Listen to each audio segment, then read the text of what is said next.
Le courrier de Monseigneur Stanislas Lalanne. Une émission animée par Bruno Courtois. Monseigneur Lalanne, bonjour. Bonjour. Je rappelle que vous êtes l'évêque de Pontoise, nos auditeurs vous connaissent bien.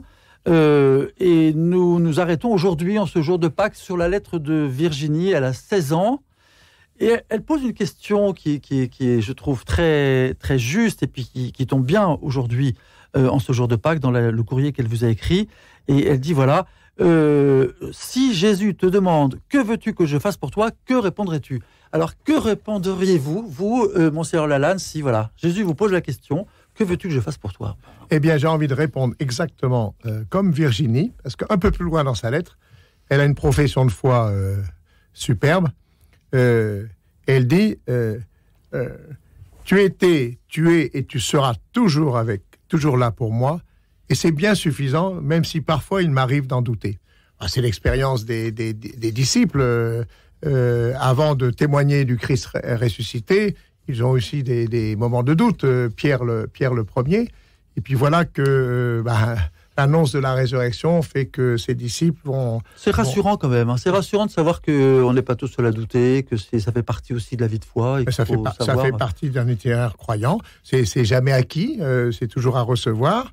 Et puis Virginie ajoute, mais je te dirais que j'aimerais que tu mettes dans mon cœur de la joie, et encore de la joie, de la foi et de l'amour pour que ma vie soit belle, mais aussi l'Esprit Saint. Ce serait top, dit-elle. Elle est drôle. Elle a 16 ans. Elle a 16 ans. Que cette fille qui a 16 ans nous dise ça le jour de Pâques, je trouve qu'il y a quelque chose de très fort. On a évoqué le doute dans la vie de foi, qui parfois peut être aussi un moteur.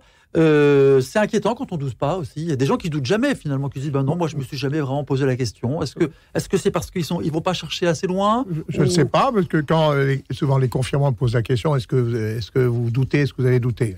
Je leur réponds de façon personnelle. C'est vrai que j'ai jamais eu de doute fondamental qui remette complètement ma foi en cause. Mais pour d'autres, c'est différent. Je crois qu'il n'y a pas deux chemins pareils.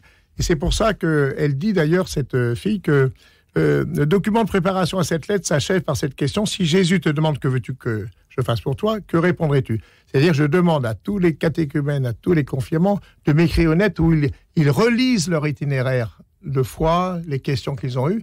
C'est aussi en les évoquant, en les nommant, qu'on va grandir dans l'identité chrétienne. C'est très important de pouvoir relire cette expérience. C'est l'expérience des disciples d'Emmaüs, une expérience pascale. Ils découvrent le Christ qui commente les Écritures, ils découvrent au partage à la fraction du pain, mais il y a eu toute cette histoire qu'ils ont relue, accompagnée par le Christ. Donc il faut savoir s'arrêter, observer, éventuellement écrire, en tout cas... relire son itinéraire. Prendre le temps de relire. Et c'est ainsi qu'on va trouver de nouveaux chemins pour grandir dans la foi et dans la joie. Hein. J'aimerais que tu mettes dans mon cœur de la joie et encore de la joie, de la foi et de l'amour. Alors bonne fête de Pâques. Merci. À vous et à tous nos auditeurs. Merci, Monseigneur Lalanne. Merci.